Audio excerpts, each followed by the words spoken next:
अस्सलाम welcome to the channel commerce online centre. और वही हम चैप्टर 2 को कंटिन्यू करते हुए हम उसके आगे के क्वेश्चंस को सॉल्व करते हैं जो पेपर पॉइंट ऑफ व्यू से इम्पॉर्टेंट है।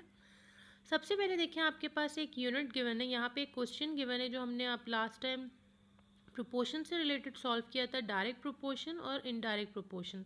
उसमें हमने टू आपके पास जो फैक्टर्स थे उनके निकालनी थी, दो चीज़ें आपके पास मौजूद थी, उनके दरमियान आपको देखना था क्या रिलेशन बन रहा है, प्रोपोर्शन बन रहा है। यहाँ पे आपके पास तीन चीज़ें मौजूद हैं। फॉर एग्जांपल आप देख लें, यहाँ पे एक सोप फैक्ट्री है जो बना रही है 600 यूनिट्स कितने डेज में, 9 डेज में, with the help of 20 machines.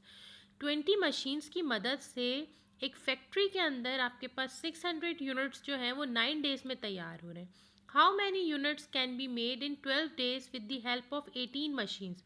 अब आपको ये बताना है कि कितने यूनिट्स जो है वो 12 डेज में जो है वो, लेकिन 18 मशीन्स जो हैं वो कंप्लीट करेंगी। आपके पास यहाँ 20 मशीन्स थी, डेज 9 थे। यहाँ डेज तो इंक्रीज़ हो गए लेकिन मशीन्स आपकी डिक्रीज़ हो गई। अब आपको यूनिट्स जो है वो फाइंड आउट करने, जो चीज़ हमें फाइंड आउट करनी होती है we will donate with the help of X से आप इसको मेंशन कर रहे हैं। यूनिट आपने यूनिट्स लिख दिया एक फैक्टर, नंबर ऑफ मशीन्स और नंबर ऑफ डेज हैं आपके पास। एक्स से आपने क्या फाइंड आउट करना है, मशीन आपने फाइंड आउट करनी है, तो यूनिट्स फाइंड आउट करने ये आपने एक यूनिट आपको पता है 600 यूनिट। नंबर ऑफ मशीन्स आपके पास कितनी है, पहले आपके पास जो मशीन्स गिवन थी 18 मशीन्स हैं और दूसरी आपके पास 20 मशीन्स थे। नंबर ऑफ डेज आपके पास जो थे आपके पास 9 डेज हैं और 12 डेज हैं। ठीक है, देखिए उसी तरीके से फ्रैक्शन बनेगा आपके पास। सबसे पहले आपने x और यहाँ पे 600 इज इक्वल्स टू ये आपके पास, और ये मल्टीप्लिकेशन में आ जाएगा 12 डिवाइडेड बाई 9। सबसे पहले आप इस वैल्यू इसको सिंप्लीफाई करेंगे according to the mathematics rule. तो आपने क्या करना है, इन दोनों को आपस में डिवाइड करना है। 20 और 19 को डिवाइड करेंगे और 9 और 12 को डिवाइड करेंगे। दोनों के जो आंसर्स आ जाएंगे उन दोनों को आपको मल्टीप्लाई करना है, तो आपके पास 1.2 आ जाएगा।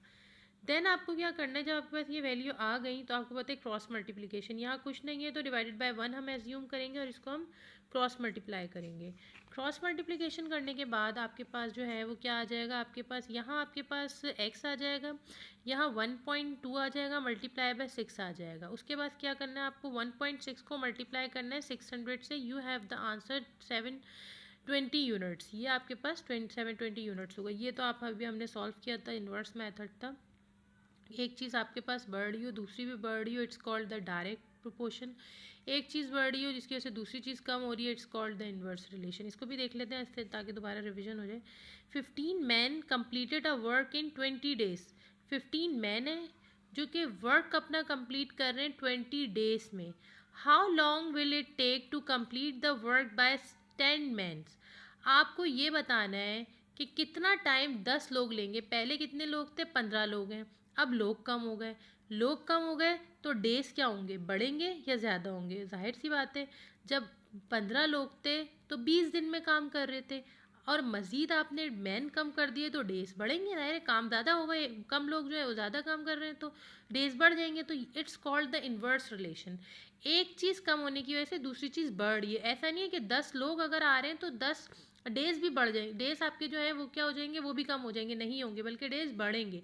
अगर ऐसा रिलेशन हो रहा होता कि अगर बढ़ रहे हैं, मैन कम हो रहे हैं तो डेज भी कम हो रहे हैं, तो इस तरह का रिलेशन डायरेक्ट रिलेशन, आप डायरेक्ट प्रोपोर्शन कहलाते हैं। But here we have the example of inverse relationship. ठीक है, तो सेम डेज आपने एक देख लिया, एक मैन है आपके पास, जो चीज़ फाइंड आउट करनी होती है उसे हम एक्स से डोनेट कर देते हैं। 20 आपके पास डेज गिवन है, यहाँ पे आपके पास 10 मैन्स और 15 मैन्स है। X divide by 20 is equals to 15 divided by 10।